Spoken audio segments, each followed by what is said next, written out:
So I'll tell a story when we stop out front here of like a restaurant experience I had. You could use buy now, pay later to settle your like appetizer and drink. And I was who on earth is doing this? But people are doing it.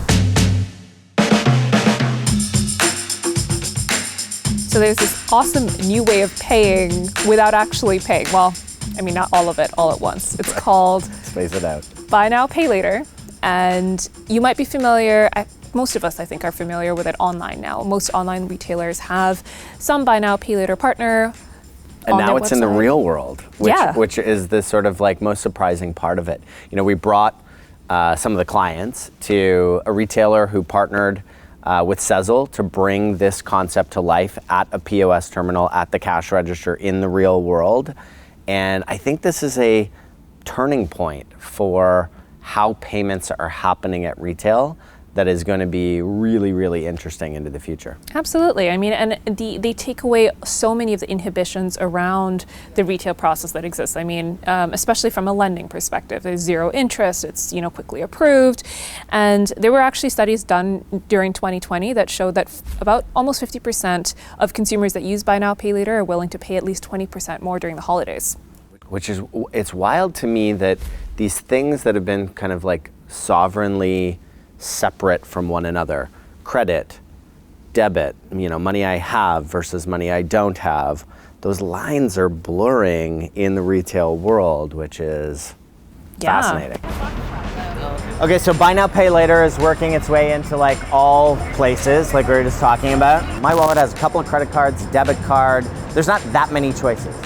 My phone can have Afterpay, and it can have Apple Pay and GPay and Shop Pay and you name it.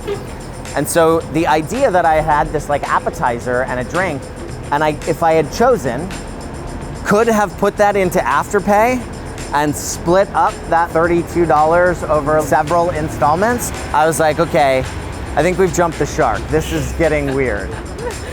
So the jump ball that has been in every e-com checkout of 9 different ways to pay, which is getting maddening for people, and 5 prominent Klarna, Afterpay, PayBright, Affirm, 5 different ways to pay, out in the real world started to feel like this is different. Something is changing about this. And so at Target, we were talking as you guys walked up, Target and Costco, you shop, and sometimes you get to the cash register, no judgment, and it's a little higher than you thought because you grabbed like that extra thing. That's how Target's business model works. There's a lot of product discovery. There's a lot of it works on a lot of people. And so now when you get to the cash, you can decide, well, maybe I won't put that back. Maybe I won't put that back. I'll keep it all and I'll just like Afterpay this one, or I'll Sezzle this one. And so we're gonna go inside, pick up a couple of things and see how the Sezzle thing works in action, because it looks like you're using a credit card in the Apple Wallet. So we took our clients to Target for a bit of a snack break. Also to test out Sezzle. And I think, the thing I was struck by was how little visibility in store there is around this whole notion of buy now, pay later. Absolutely. There was no signage. There was nothing that necessarily told you that you could use this yet, which, it presents an opportunity as well as a little bit of a minefield in terms of how this is rolling out in brick and mortar stores right now. Totally. I think, every retailer is going to have to contend the right way for them to do this. Target's got a bigger basket. It's a broad assortment of merchandise that are in those baskets, versus like a specialty retailer where you might pick up an item, 2 items per trip. BNPL is going to play a very different role in each of those scenarios. Absolutely. And, I wonder, did we finish paying off our waters that we bought yet? I'm not quite sure. I'm still on layaway for my water. And that one Red Bull that we purchased.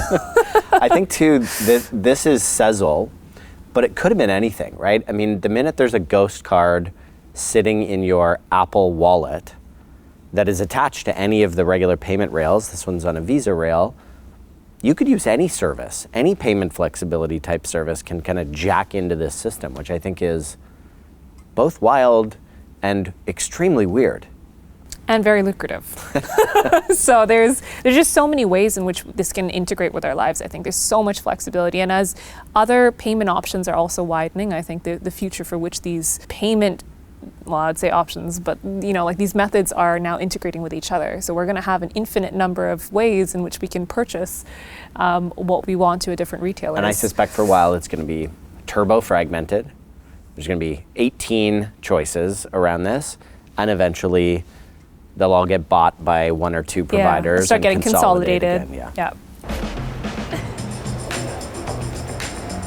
If anyone needs anything from Target, any small items, you should grab it. Okay, what do we think? We got everything? I don't know. We've got an assortment of items. Great. Card as well. Thank you for the anniversary card. On us. Happy anniversary. Okay. You got Apple Pay on. So it just essentially looks like another card in your Apple Wallet. Okay, so I just want to let everyone see here. So there's a virtual card at the very bottom here. That's a Sezzle card. That's the addition of the BNPL right here. And then you have the Pay with Apple Pay. So you link either your credit card or your debit card to the Sezzle card. That's what enables the breakdown of 25% per payment, okay? So you can see at the bottom. 25%, or can you do it in a different way? I believe in this particular, in Sezzle, it's 25% per, like that's just their designated amount. So I think in Afterpay or Affirm, they allow different set amounts, 15%, etc. But over here, it's just 25%. And then we're gonna go ahead, and he's already linked his Apple Pay to the Sezzle card, okay? So that's the back end, Apple Pay? Yeah, so like you could link it to your MasterCard or whatever, Not Apple right? Card, Apple Pay, got it. Right. Got it. So it's like any payment, credit card or debit card got that it, you've linked okay. to, okay?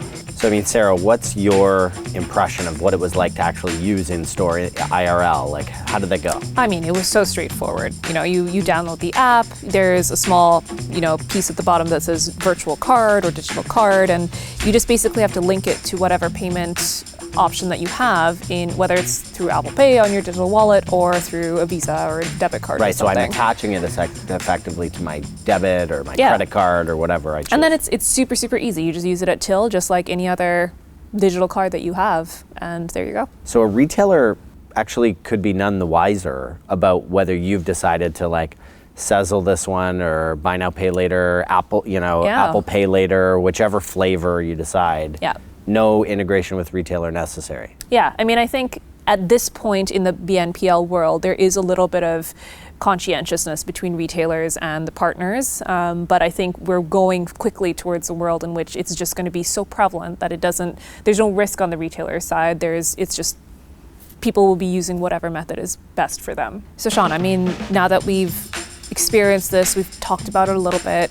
When we consider buy now, pay later, the variety of payment methods that are now expanding, what are your thoughts on where we're going in the future? I think that's anybody's guess. The big question that's on my mind, I'm going to answer your question with a question, is how are retailers feeling about this and the visibility that they're going to have into their own customers' purchasing footprint? That's the big question. How much of this takes over? What does it replace? And how does that data complexion change?